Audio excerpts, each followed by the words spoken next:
یہ تو ہم برکت کے لیے سمجھتے ہیں، ہمارے معاشرے میں قرآن برکت کے لیے پڑھا جاتا ہے، پہلے بھی ہم نے بتایا ہے، کوئی مر جائے قرآن پڑھا جاتا ہے، تحفے تحائف کے لیے قرآن دیا جائے، رمضان آئے تو تراویحاں پڑھنے کے لیے قرآن مجید بس، جب زیادہ سے زیادہ تو رمضان المبارک آیا تو ہم نے ختم کرنے کے لیے 4 ختم کیے جی، 5 ختم کیے جی، دکان کی ابتدا کے لیے قرآن پڑھا جاتا ہے، دکانوں میں لوگوں نے قرآن رکھے، اوپر تک قرآن رکھتے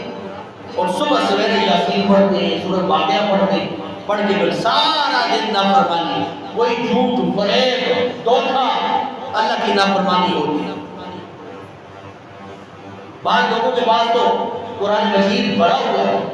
اور صبح سویرے ان کو آواز کے ساتھ اونچی آواز منظر سنتے